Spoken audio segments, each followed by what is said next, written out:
Varicose veins కి సరైన చికిత్స కోసం సంప్రదించండి ఎవిస్ హాస్పిటల్. నమస్తే రమ్మగారు. నమస్తే జయ. రమ్మగారు, చందమామ కథ ఏదైనా చెప్పండి. పూర్వమట ఒక గ్రామం నుంచి కొంతమంది బయలుదేరి పూరి యాత్రకి వెళ్తున్నారు. అప్పట్లో రైళ్లు సౌకర్యాలు ఏమున్నాయి? ఏం లేవు. జట్లు జట్లుగా బయలుదేరేవాళ్ళు. మనం యాత్రలు చేసేటప్పుడు ఎప్పుడు ఒంటరిగా వెళ్ళకూడదు. అడవిలో నలుగురితో కలిసి వెళ్ళమంటారు. ఎందుకంటే ఏదైనా ప్రమాదం వస్తే నలుగురు నాలుగు పక్కలకి పరిగెడతారు, నలుగురు అరుస్తారు, నలుగురు కలిసి శబ్దాలు చేస్తారు. మనం మాట్లాడుకుంటూ వెళ్తాం, ఆర్చుకుంటూ నవ్వుకుంటూ మాట్లాడుకుంటూ వెళ్తే జంతువులు మన దగ్గరికి రావు. ఇంత పదఘట్టనలు బాగా దబా దబా శబ్దం అయితే పాముల దగ్గరికి రావు. ఎవడైనా మన మీద పడితే నలుగురు కలిసి తిరగబడ్డానికి అవకాశం ఉంటుంది. ఏదైనా ప్రమాదం ముంచుకొస్తే కనీసం ఈ నలుగురిలో ఇద్దరైనా ఊళ్ళలోకి వెళ్ళి ఏదైనా చేయగలుగుతారు. ఎప్పుడు గుంపులుగానే వెళ్ళాలి. అయితే ఈ తీర్థయాత్రలకు వెళ్ళే కాలంలో ఏం చేసేవాళ్ళు, ఏదైనా గూడ్స్ ఒక బండి ఉందనుకోండి, అందరి సామాన్లు ఆ బండిలో వేసి బండి వెనకాల నడుచుకుంటూ పోయేవాళ్ళు. మోయకుండా ఒకటి. బండి లేదనుకో, ఒక 6గురో 7గురో, ఇందులో బలశాలు ఎవరైనా ఉంటే వాడు ఇంకొంచెం ఎక్కువ మూట మోసేవాడు. ఆహార మోసుకెళ్ళేవాళ్ళు కదా. మనక మళ్ళీ ఇన్ని బట్టలా ఇన్ని పాతలా చేయ గోళ్ళు ఉండేది కాదు. చాలా తక్కువ బట్టలతోటి మినిమం సామాన్లతోటి వెళ్ళేవాళ్ళు. మధ్యలో ఏదైనా ఒక ఊర్లో మనం మజిలీ చేసినప్పుడు లోకల్గా బట్టలు ఉతిగారేసుకోవటం. సాయంకాలాలు ఆరేస్తే తెల్లారిపాటికి ఆరిపోతాయి. ఎక్కడైనా అలసిపోయారనుకో బాగా, ఆ పూట అక్కడ ఉంటే బట్టలన్నీ ఒకసారి ఉతుక్కోవటము ఉతికించుకోవటము చేసేవాళ్ళు. చాకళ్ళు ఎవరైనా దొరికితే ఉతికించుకునేవాళ్ళు. లేదే వెళ్ళే చెరువులో పిండి ఆరేసుకుని అరగంటలో ఆరిపోతాయి. బట్టలు ఎంతలో కారుతాయి. అలా పైగా ఆరని బట్టల వ్యవహారం లేదప్పుడు. అందరూ పంచెలు ఉత్తరీయాలు, ఆడవాళ్ళకి పెట్టికోట్ హడావిళ్ళు అవి ఏమి లేవు, ఒట్టి చీరలు. పైగా ఈ యాత్రల్లో ఆడవాళ్ళు చాలా తక్కువ, మగవారే ఎక్కువ ఉండేవాళ్ళు. కనీసం ఎన్ని పద్ధతుల్లో మార్పు రమ్మగారు. ఒక యాత్ర అనే విషయం మాట్లాడుకుంటే ఎన్ని వెనక్కి వెళ్లాల్సి వస్తుంది, ఎన్ని విషయాల్లో మనం మార్పుగా ఉన్నాము కదండి. బట్టల దగ్గర నుంచి, తిండి దగ్గర నుంచి, వస్తువుల దగ్గర నుంచి, వెళ్ళే జనాల దగ్గర నుంచి చాలా మార్పులే. ఈ జట్లుగా వెళ్లే వాళ్ళలో అజితుడని ఒక పల్లెటూరి కుర్రవాడు. అజిత్ మంచి బలశాలి.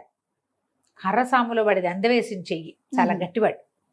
అయితే వెళ్తుంటే ఏమైంది, పూరి నగరానికి కొంత యువతలు ఉండగానే, పూరికి అంత ఒక 4 రోజులు ఇంకా ఉంది.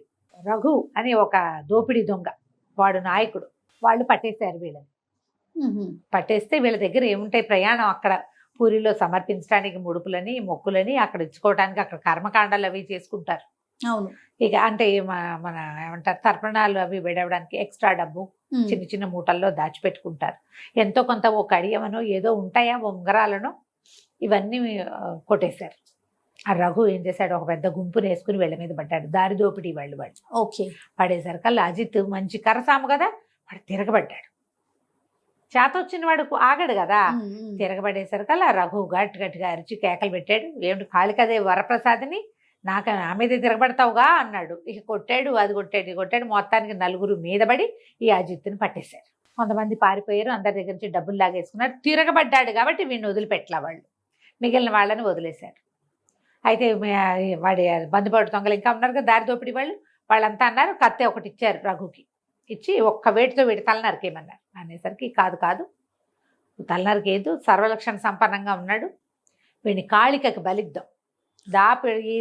మన ఏమన్నా బందిపోటు దొంగలు, దారి దోపిడీ దొంగలు, దోపిడీ ముఠాలన్నిటికీ కాళికాదేవే వాళ్ళ దేవత. వాళ్ళు వెళ్ళేటప్పుడు కాళీకి చెప్పెళ్తారు, యాత్ర సఫలం చెయ్యి అని. తిరిగి వచ్చాక మేకపోతునో వేటపోతునో ఇస్తారు, ఎనిపోతున్నావు, ఇప్పుడు వీడిని ఇచ్చేద్దాం అన్నాడు. అనేసాక పట్టేశారు. మిగిలిన వాళ్ళంతా అల్లబోదిబో అయ్యో కుర్రాడు వదిలే అన్నారు. వదిలేయలేదు, గిదిలేయలేదు, వాడిని ఈడ్చిపోయారు. ఆ జీతుని ఈడ్చుకెళ్ళిపోయారు. సరే ఏం చేశారు, ఒక కుటీరంలో బంధించారు. ఇతను పాపం వాళ్ళ తాత ముత్తాత అందరివి పేర్లు అవి రాసుకున్నాడు. పూరి యాత్రకు బయలుదేరాడు స్నేహితులతోటి. అందరు కొంచెం పెద్దవాళ్ళే, వయసు మళ్ళిన వాళ్ళు. ఏం చేయాలో తెలియదు, ఎట్లాగైనా తప్పించుకోవాలని చాలా చాలా చాలా ప్రయత్నం చేశాడు. ఏమీ కుదరలా. సరే రాత్రికి లాక్కుపోయారు కదా. తెల్లవారాక చూస్తే ఈ కుటీరానికి దగ్గరలో చుట్టూతో ఒక తోట, అది ఆ తోటలోనే ఉన్నాయి వీళ్ళ ఇళ్ళు. తోట ఒక రకమైన అడవి. మందార పువ్వులు చెట్లు, మందార చెట్లు ఎంత విరగబూసినాయో, ఎర్రగా జపాకుసుమాలు అంటారు, జపాపుష్పం అని రాస్తారు కథలో కూడా. ఎర్రటి పువ్వులు, దానిమ్మ చెట్లు, తర్వాత నిమ్మ చెట్లు ఉన్నాయి. ఒక నిమ్మ చెట్టు అయితే అసలు ఈ కుటీరానికి ఆనుకునే ఉంది, కిటికీలోంచి అందేలాగా ఉన్నాయి నిమ్మకాయలు. మధ్య మధ్యలో నిమ్మ చెట్టు గాలి కూడా వస్తుంది. ఇతను గట్టిగా గాలి పీల్చుకున్నాడు, వాసన వస్తోంది. ఏదైనా చేసి ఇక్కడి నుంచి పారిపోవాలి, బయటికి వెళ్ళాలి, ఎట్లా అని ఆలోచిస్తున్నాడు. ఈ అజిత్ వాళ్ళ మేనమామ ఇంద్రజాలం చేసేవాడు, మ్యాజిషియన్ ఆయన. ఆయన దగ్గర కొన్ని ట్రిక్కులు నేర్చుకున్నాడు అజిత్. సరే ఆలోచించుకున్నాడు. తెల్లవారిన తర్వాత ఇంకొక 3 రోజుల వ్యవధి ఉంది దేనికి, బలివ్వడానికి. ఆ రఘు వచ్చాడు. నువ్వు కర్రసాములు మాత్రం నిన్ను మెచ్చుకోవాలి రోయ్, నువ్వు చాలా గట్టిగా తిరగబడ్డావు.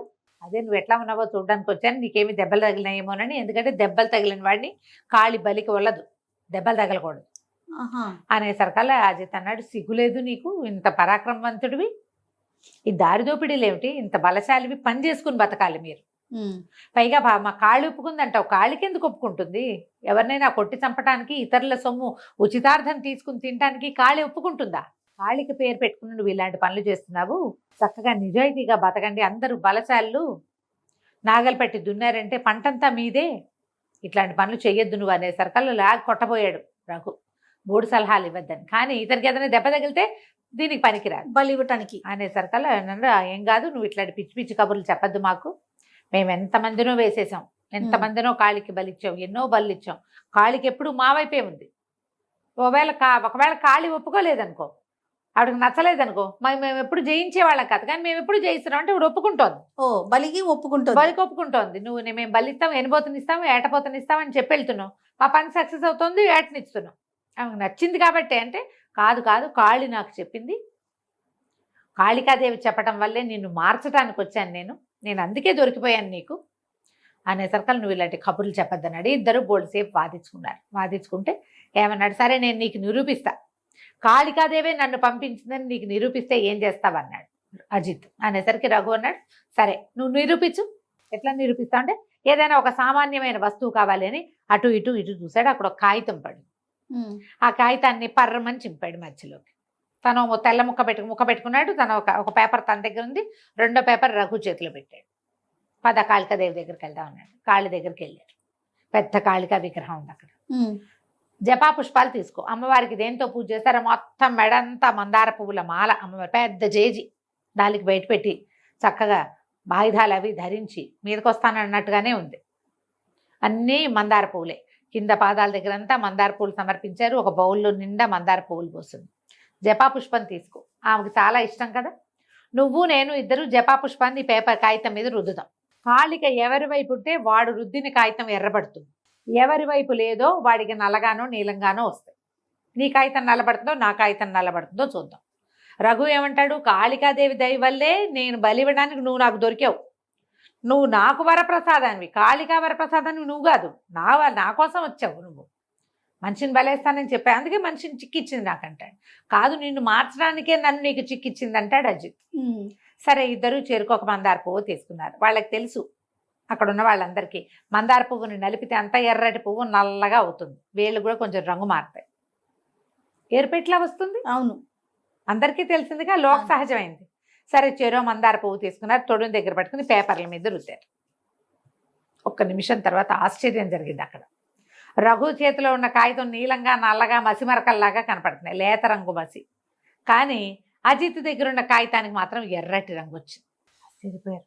ఊరిని కాళికాదేవి నిజంగానే వీడిని పంపించింది మనకి, మనం దుర్మార్గమైన పనులు చేస్తున్నామని మనని మార్చడానికి మనలాంటి ఒక బలశాలిని మన దగ్గరికి బలికి పంపించింది, వాడే మారుస్తాడని అందరూ దండాలు పెట్టారు. రఘు అయితే సాష్టాంగం పడిపోయాడు. మహానుభావుడు నువ్వు, కాళికి నిన్ను పంపించింది మా కోసము, నువ్వేం చెప్తే అది చేస్తాం. అంటే దొంగతనాలు మానేయండి, కాళికకి మనుషుల్ని బలివ్వద్దు, వ్యవసాయం చేసుకోండి. ఈ చుట్టుపక్కల గంగానది పరివాహక ప్రాంతం అంతా చాలా సుభిక్షమైన ప్రాంతం. ఒక్క విత్తనం వేస్తే పుట్లు పండుతాయి అక్కడ, వందల పుట్లు. ఒక ఎకరం చేశారంటే చాలు. అందరూ కలిసి వ్యవసాయం చేసుకోండి, మీ దగ్గర ఉన్న గొర్రెపోతులను పెంచుకోండి, ఎనుబోతులను పెంచుకోండి, కానీ ఈ పని చెయ్యొద్దు. ఓకే, కాళికకి సాత్వికాహారాన్ని బలివ్వండి, దానివల్ల మీరు కూడా సాత్వికులుగా మారతారని చెప్పాడు. అజిత్ సామాన్లు అజిత్ కప్పచెప్పేసి అతన్ని ఒకళ్ళిద్దరు తోడొచ్చి పూరీ నగరానికి వెళ్లే దారిలో వదిలిపెట్టేశాడు. ఈయన ఇంద్రజాలం చేసేటువంటి తన మావయ్యకు దండం పెట్టి అజిత్ వెళ్ళిపోయాడు. ఏం చేశాడు అజిత్, నిమ్మ చెట్టు ఉంది అక్కడ, ఒక నిమ్మకాయ కోసి దానికి గోరుతో ఘాటు పెట్టి దాన్ని రసాన్ని తీసుకున్నాడు. అజిత్ దగ్గర ఒక కాగితం ఉంది. వెళ్ళేటప్పుడు ఏం చేశాడు, పూరీ నగరానికి బయలుదేరాడు కదా, తాతవి, నాయనమ్మవి, అమ్మమ్మవి అందరివి గోత్రనామాలు రాసుకున్నాడు. తన స్నేహితుల్లో పెద్దవాళ్ళు పోయిన వాళ్ళవి రాసుకుని ఒక కాగితం తెచ్చుకున్నాడు. ఏం చేశాడు, ఈ కాగితాన్ని మధ్యకి మడిచి ఆ కాగితం వాడి జేబులో ఉంది. ఒక ముక్కకి నిమ్మరసం రాసేసి కొంచెం ఆరనిచ్చి నలిపి అక్కడ పడేశాడు. తర్వాత ఏం చేశాడు, రఘు రాగానే మరి మాట్లాడుకున్నాక ఏదో ఒక సామాన్యమైన వస్తువైనా కాళిక ప్రూవ్ చేస్తుందని చెప్పి ఆ నలిగి కింద పడిపోయిన కాగితాన్ని తీసి ఆ కాగితం వీడే పడేశాడు. తన జేబులోంచి తీస్తే వాడు నమ్మడు. జాగ్రత్తగా నిమ్మకాయ రసం రాసిన కాగితం తను ఉంచుకుని నిమ్మరసం రాని మామూలు కాగితాన్ని వాడికి ఇచ్చాడు. నిమ్మకాయ మీద మందార పువ్వు తగిలితే ఎర్రగా వస్తుంది. Magic trick. కాగితం మీద నీతో మందార పువ్వు రుద్దిచ్చామనుకో నీకు ఎరుపు రాదు. అదే నిమ్మకాయ ఉంటే వస్తుంది. ఆ ట్రిక్ ప్లే చేసి కాళికాదేవి ప్రత్యక్షం అయిందని చూపించి ప్రాణాలు రక్షించుకున్నాడు అజిత్. బాగుంది కదా మహేంద్ర జాల కథ, చాలా బాగుందండి. ఇలాంటివి బోల్డ్ కథలు ఉన్నాయి జయ, కొంచెం ఓపికగా చెప్పుకోవాలి. ఓకే, నెక్స్ట్ టైం చెప్దాం మళ్ళీ ఇంకోటి. తప్పకుండా అండి. నమస్తే. నమస్తే జయ.